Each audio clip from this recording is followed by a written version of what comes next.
y ahora vamos con el conversatorio Construyendo la Esperanza y el Cambio de Rumbo de Colombia desde la institucionalidad. Invitamos al escenario al doctor Enrique Gil Botero, secretario general de la Conferencia Iberoamericana de Ministros de Justicia y exministro de Justicia y de Derecho de Colombia. También es un gusto invitar al doctor Camilo Gómez Alzate, fue director de la Agencia Nacional de Defensa Jurídica del Estado, fue alto comisionado para la paz. También nos acompañará en esta conferencia el doctor Pedro Medellín Torres, profesor de la Universidad Nacional, doctor en Ciencias Políticas, columnista y analista político. Y el doctor Cristian Stapper es el vicepresidente de Relacionamiento y Litigio de FENALCO, quien además va a moderar este conversatorio. Para todos ellos, bienvenidos, un aplauso, gracias por acompañarnos. Le damos la palabra al moderador.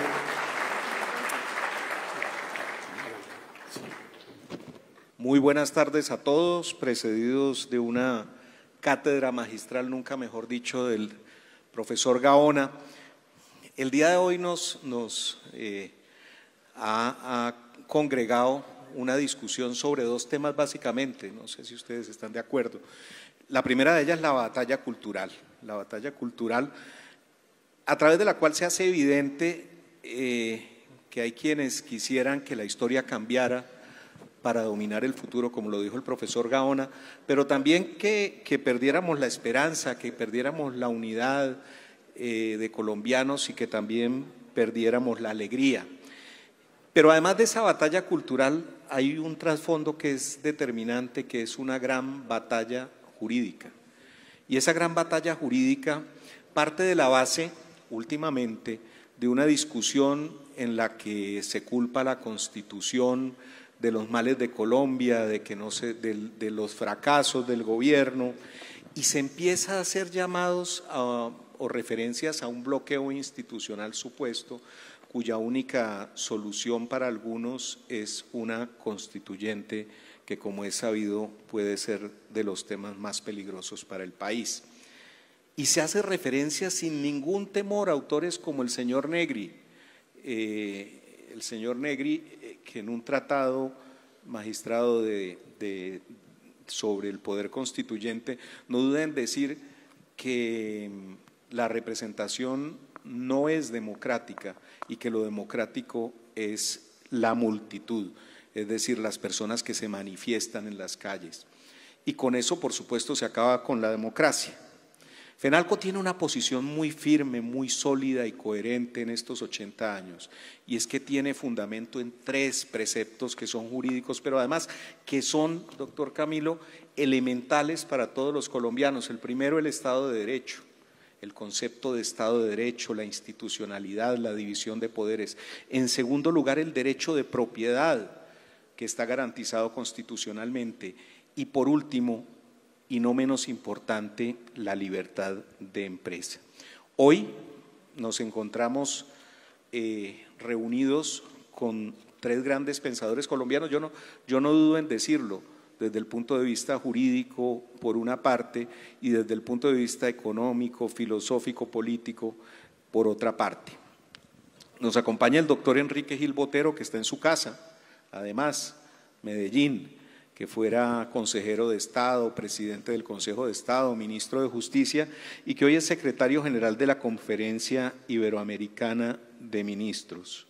Nos acompaña el doctor Pedro Medellín Torres, que se presenta para estos efectos como profesor, nada más meritorio que serlo, de la Universidad Nacional, pero a quien ustedes conocen como pensador político, económico y en distintos temas del acontecer nacional y columnista muy exitoso en varios periódicos. Y por último, un muy buen amigo de esta casa, pero además un excelente jurista, a quienes ustedes recuerdan como comisionado de paz en el gobierno de Andrés Pastrana y más recientemente con una responsabilidad inmensa que fue la de dirigir la Agencia Nacional de Defensa Jurídica del Estado, esa agencia que se encarga nada más y nada menos que de defender los intereses del país frente a las pretensiones económicas de quienes quieren, perdón por decirlo, hacer negocio a costa de los recursos de los colombianos. Y bajo este contexto y bajo las conversaciones que nos han precedido, yo quisiera empezar a plantear una conversación con el doctor Gil. Hay muchos debates sobre el alcance de la democracia, sobre el futuro de la democracia, y usted usa un término filosófico pero también jurídico. Usted se refiere a la axiocracia, que traducida sería el gobierno de los valores. ¿En qué consiste y cómo podríamos tomar ese concepto para salir de las inquietudes que nos asaltan a todos los colombianos, magistrado? Gracias, doctor Cristian. En primer lugar, un saludo muy cordial a FENALCO, a todos los asistentes, y en verdad celebrar que este espacio sea un foro para debatir la realidad del país, y no solamente la realidad del país, sino la realidad del mundo. Existe una relación entre democracia y Estado de Derecho. Sin embargo, esa relación no es necesaria. Los dos conceptos no se implican fatalmente. El Estado de Derecho es un sistema jurídico, la democracia es un sistema político. Lo ideal es que en un Estado converjan los dos sistemas. Sin embargo, existen sistemas políticos donde no se da la democracia, pero se garantiza el Estado de Derecho. Verbi gracia, las modernas monarquías constitucionales europeas. Entonces, el término de democracia, gobierno del pueblo y para el pueblo, se ha convertido en la actualidad en un término sin contenido y en un autoengaño en el que estamos viviendo, porque estamos llamando democracia a estados que son todo menos estados de derecho. Y lo digo en el entendimiento de que en 1971 solo existían 36 democracias. En el año de 1996, 81 democracias. Ha ido dándose un aumento, pero frente a lo que llamamos democracia nos estamos engañando. Porque lo que estamos viviendo en nuestros países no es el Estado de Derecho, sino el desconocimiento del Estado de Derecho. Y entonces llamamos democracia al gobierno del pueblo, pero vemos en autores y en un extraordinario libro que se llama Adiós a la democracia, o Cómo mueren las democracias, mejor, Cómo mueren las democracias, ya se indicó por el doctor Gaona como gobiernos que llegan precedidos de legitimidad en cuanto que tienen el cociente electoral suficiente para acceder al poder, pero una vez en el poder, que fueron elegidos dentro del proceso legítimo, utilizan el poder para dar un verdadero golpe de Estado, disfrazado de muchas maneras. La primera forma de acabar con una democracia es cooptar el sistema judicial. Una vez se coopta el sistema judicial, dentro de ese proceso de legitimidad se da un paso a la ilegalidad e ilegitimidad, cooptando los órganos de control, la fiscalía, cooptando las defensorías, las auditorías, la contraloría e igualmente controlando o dirigiendo las cortes. Ya no se necesitan los golpes de Estado, los golpes militares con derramamiento de sangre que ocurrieron en el siglo XX. Ya es más sofisticado la manera de asesinar la democracia. Y hemos, desafortunadamente, mantenido el término democracia, pero no estamos viviendo dentro de una democracia en el entendimiento de lo que debe ser el Estado de Derecho. Por ello, podríamos decir adiós a la democracia, pero nunca podremos decir adiós al Estado de Derecho y a el gobierno de los valores. Así como la democracia es el gobierno del pueblo, frente a lo que es el Estado de Derecho, la axiocracia es el gobierno de los valores. Y el primer valor es el de la libertad, el de la igualdad y el de reconocimiento en el otro, el reconocimiento propio. Vemos que hoy estamos llamando democracia a sistemas que no lo son, y eso representa una broma macabra. Seguimos llamando democracia a regímenes autoritarios y nos autoengañamos diciendo que hay un déficit de democracia, que hay una democracia inestable. No, llamemos las cosas por su nombre. La democracia, en el entendimiento prístino, original, es de otra naturaleza que encarna la simetría con los valores propios de la civilidad, con los valores del Estado de Derecho, con la axiocracia. Y entonces vemos cómo realmente hoy no es posible seguir llamando democracia a sistemas de gobierno que no representan ni defienden el Estado de Derecho. Vemos en este sentido que la axiocracia encarna el Estado de Derecho y debe ser entendido como un sistema de libertades, como un sistema de igualdad. La democracia debe ser una idea nueva, si se quiere, pero vemos que las obligaciones propias de un entendimiento y de un sistema de valores implica inexorablemente la defensa del Estado de Derecho. Es así de sencillo. El sometimiento de todos los poderes públicos a las normas, a las reglas, al juego de la política, al mantenimiento de la separación de poderes. Mantener este universo es la premisa fundamental que debe garantizar los candidatos en esta tarea que se avecina para el país. No como un lema de campaña, sino como un imperativo obligacional. Vemos que debemos educar en valores universales a los sufragantes.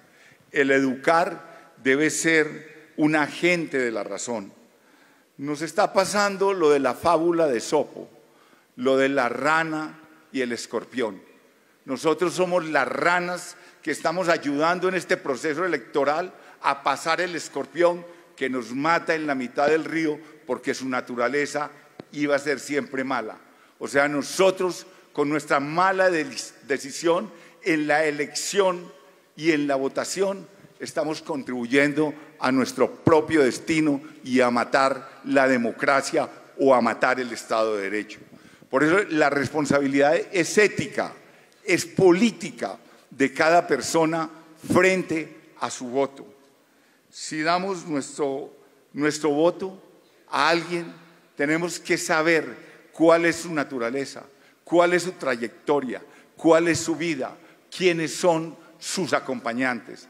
No podemos seguir eligiendo dentro del parroquialismo del momento y dentro de la ebriedad de la jornada electoral. Nuestro voto debe ser razonado, con la educación como un sistema universal de valores.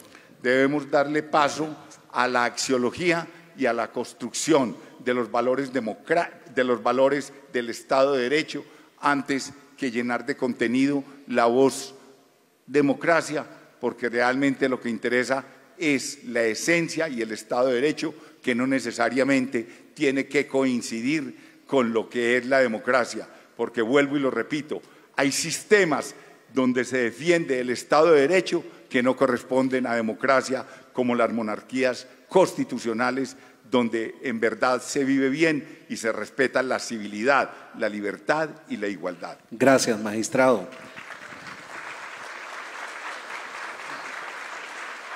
Y muy a propósito, magistrado, de esa preocupación que tenemos todos sobre la pérdida de valores, que parece haberse convertido en una constante. No sé si se han dado cuenta de que día a día hay un escándalo y cada uno supera al anterior, y así las cosas nos estamos acostumbrando tanto que ya no nos sorprenden.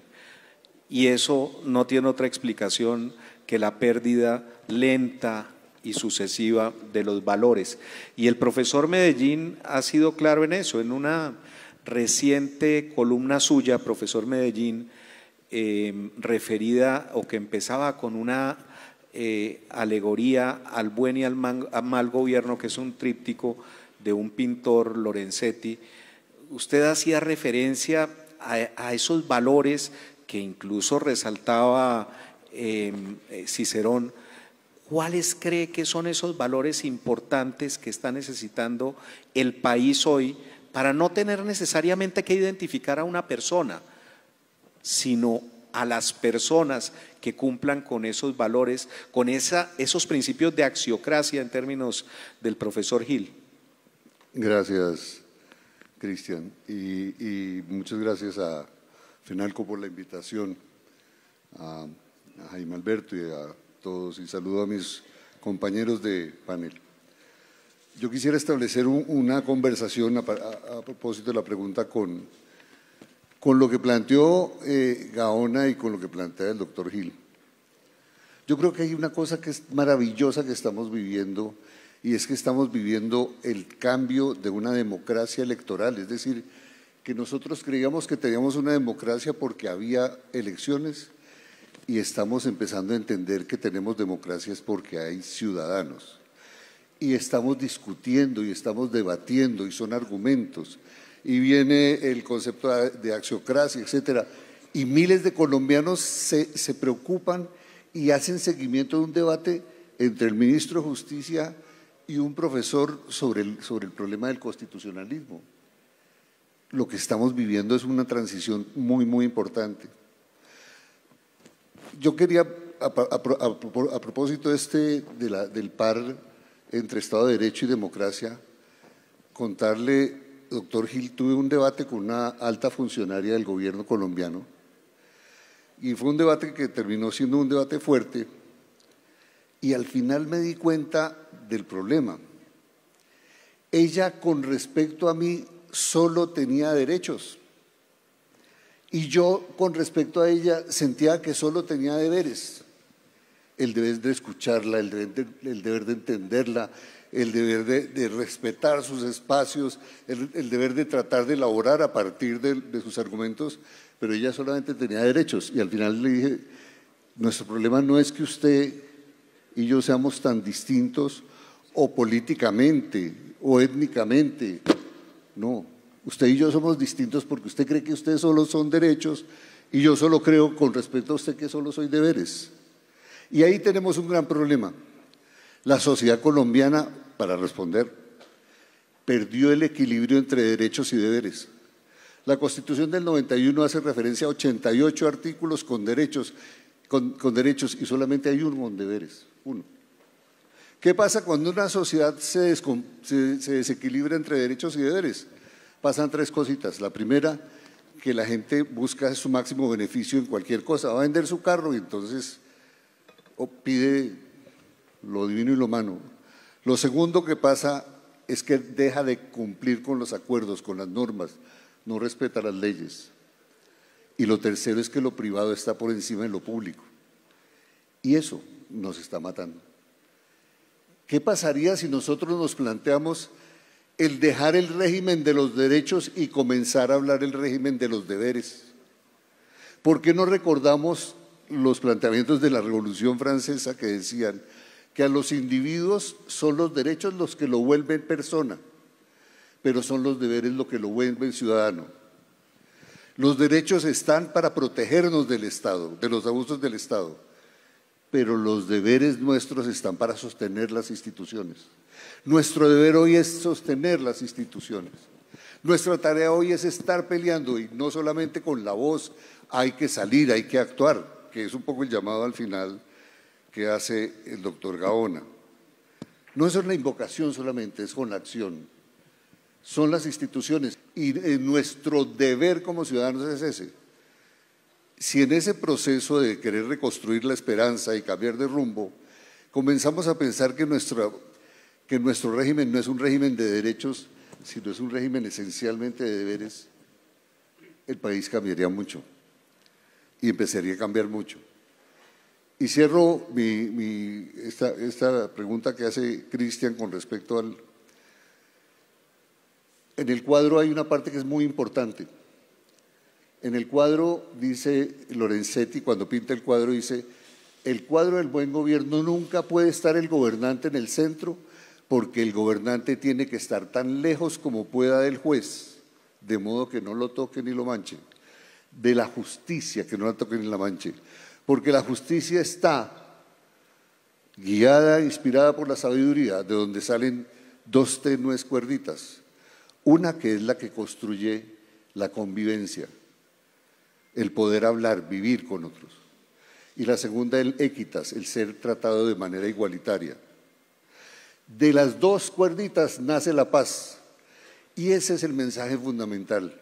La paz no es una tarea de los gobernantes, la paz es una consecuencia de la justicia. Sí, segundo, nosotros dejamos de empezar a elegir y dejamos de pensar que es que la tarea del gobernante es hacer la paz, que no entregar la justicia como está terminando siendo, como terminó siendo. Vamos a cambiar. Son esas dos cositas que… Muchas gracias, doctor Pedro. Muchas gracias.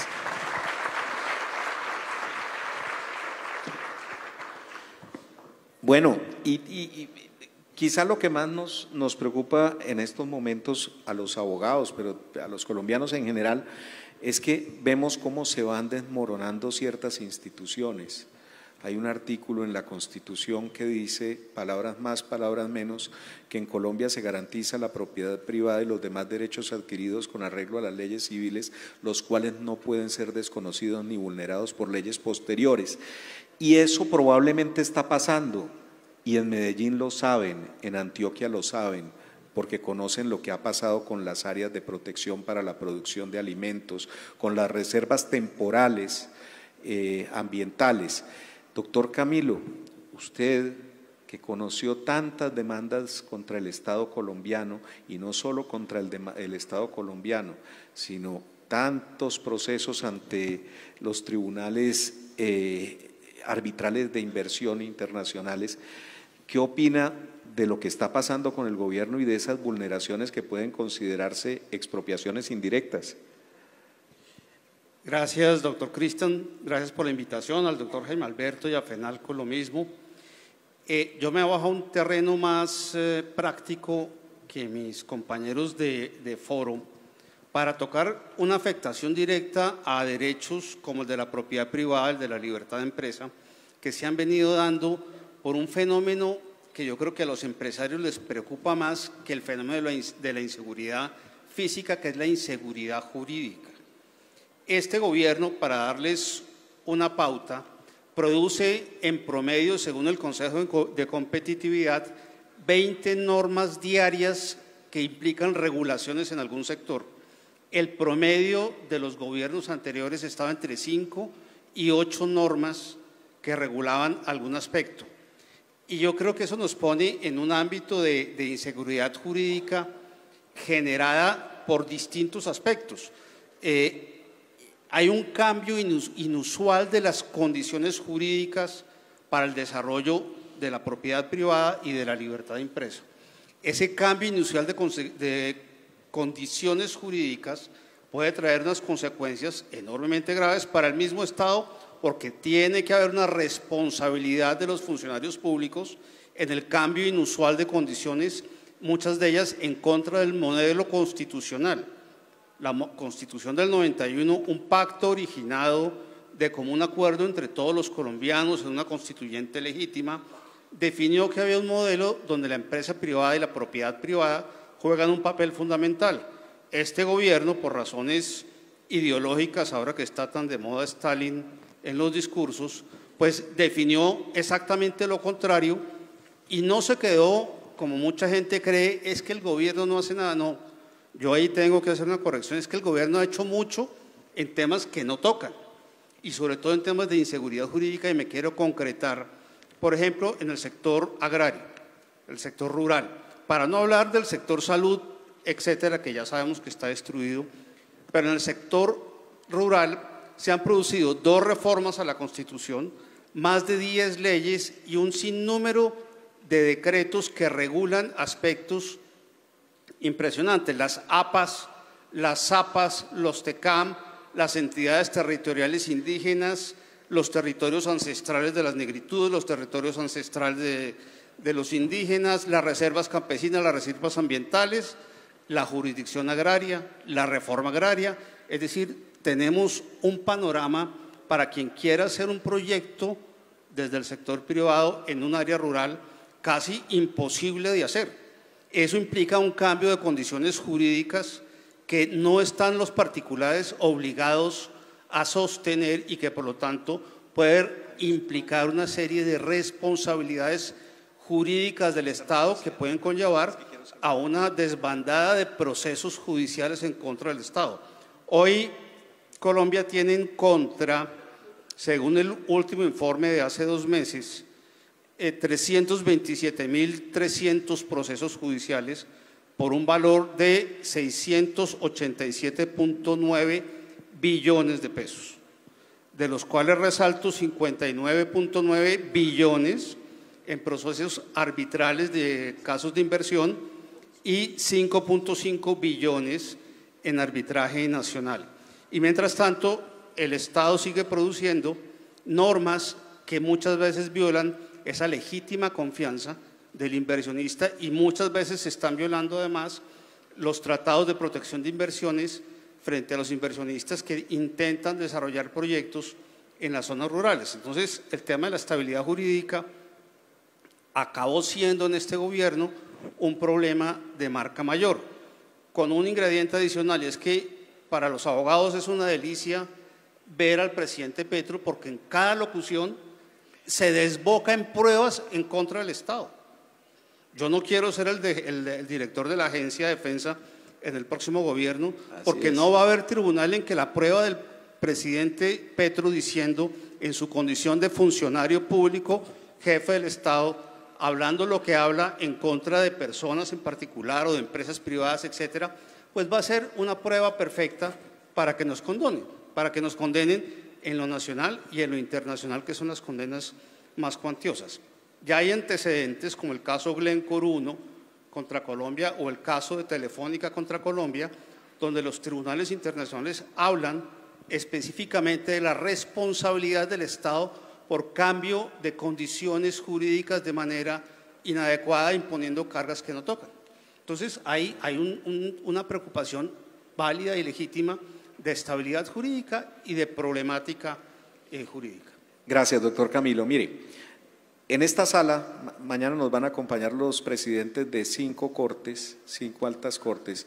Hoy nos acompaña, además del expresidente del Consejo de Estado, el exmagistrado Velilla, la magistrada Diana Vélez y una persona muy especial para nosotros porque sabemos que como mujer representa a muchas de las que con valor han administrado justicia en momentos difíciles, y es la magistrada Cristina Lombana, para quien les pido un aplauso muy especial que está allá.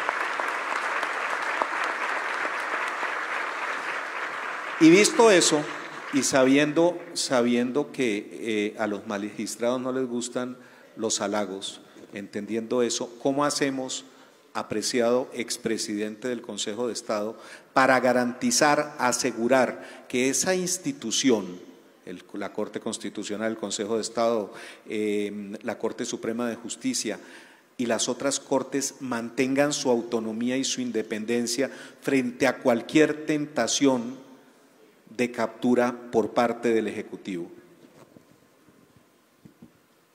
Les voy a pedir un favor en esta, muy rápido, porque ya nos van a llamar la atención desde el tablero de control. Gracias, doctor Cristian, por la pregunta. Me parece muy importante destacar que la democracia no es posible sin la existencia de jueces que garanticen la efectividad de los derechos civiles y políticos. Por ello, la independencia judicial es necesaria y es una línea roja infranqueable frente al Ejecutivo y frente al Legislativo. Y allí ya se había anunciado cómo realmente el Ejecutivo busca en cierta forma debilitar o incidir frente a las decisiones y frente a los nombramientos en el Poder Judicial. Esa es la forma más grotesca y más feroz de minar la axiocracia o el Estado de Derecho, si se quiere, o bien la democracia, si queremos seguir engañándonos con ese término que no corresponde hoy día a la realidad en el mundo, porque estamos llamando democracias, y lo reitero, a sistemas de gobierno autoritarios bajo la lógica de ausencia del contenido de lo que debe ser la democracia. La democracia hoy día no es el gobierno de las mayorías. La democracia y la axiocracia se entienden desde el Estado de Derecho como la defensa y la garantía de la libertad, en primer lugar, y de la igualdad. Pero atendiendo a su pregunta específicamente, la autonomía de la rama judicial solo se garantiza blindando su independencia. Desde la independencia judicial se gesta precisamente el destino de la democracia. Las crisis democráticas hoy día son el reflejo de los disvalores que tienen nuestras sociedades. Vemos pues que una justicia no independiente se limita a convalidar los actos del Ejecutivo. Hay hoy día la necesidad inaplazable de blindar el nombramiento y la independencia de los jueces y la no injerencia desde ningún matiz, ni siquiera indirectamente, del Ejecutivo en la conformación de las altas cortes. La politización de la justicia es lo que lleva a la corrupción de la justicia y a la corrupción del Estado de Derecho. Los jueces deben ser los virtuosos que estén al margen de cualquier posibilidad directa o indirecta de coqueteo o de manejo del Ejecutivo en su elección. Deben estar blindados frente a la majestuosidad y el carácter incólume de las decisiones judiciales. Las decisiones judiciales deben ser independientes, fruto de la virtud del juez dentro de una sociedad y donde los jueces representen los valores más sublimes que no pueden ser mancillados ni en su elección ni en su gestión bajo coqueteos o bajo señuelos y cantos de sirena. El juez tiene que ser independiente y solo así se mantiene un sistema de derecho sin contaminar y se garantiza la axiocracia. Perfecto. Muy bien. Doctor Pedro, ¿qué opina? No, simplemente agregar que a los jueces hay que acompañarlos y hay que acompañarlos también con un criterio de independencia y de observación. Las cosas como lo que ha pasado con la Jurisdicción Especial para la Paz también nos deben dar lecciones y entender que es un ejercicio que es complejo. Ellos muchas veces argumentan que están haciendo lo que el acuerdo estableció. También nosotros tenemos que decir que hay márgenes más allá. No se puede plantear un tema donde si se acordó que el desequilibrio entre víctimas y victimarios está en términos tanto del ejercicio de los derechos, por ejemplo, los derechos políticos a estar en el Congreso o a ser partido político, o la restricción de libertades, son factores que equilibran esa descompensación frente a las víctimas. Las víctimas se les ofreció reparación y justicia, se les ofreció verdad. Y ahí en eso no se trata solamente de apegarse a la ley, sino de ser justos. Y los jueces también tienen que saber que los estamos observando, que estamos exigiendo de ellos. Son lo máximo en la sociedad, sí, pero también tenemos que observarlos y también tenemos que ser críticos cuando hay que ser críticos con ellos. Oiga, muchas gracias. Y doctor Camilo, en un mundo en el que la historia la quieren cambiar y el derecho parece que también, en la que frente a secuestros reales, homicidios reales, extorsiones reales, se imponen penas imaginarias o simbólicas, ¿usted qué piensa sobre la importancia de la independencia de los jueces y de la independencia de los jueces precisamente para tomar decisiones reales? A ver, lo primero es que hay que hacerle un reconocimiento a las altas cortes y a la rama judicial porque han sido el equilibrio en los días más oscuros de los últimos años. Las cortes se la han ganado. Lo segundo es que sí, Enrique lo decía, hay que construir una independencia judicial más sólida sin dejar solos a los jueces. El sector privado no puede dejar solos a los jueces, no para lagartear sentencias a favor o en contra, para que la justicia se sienta apoyada.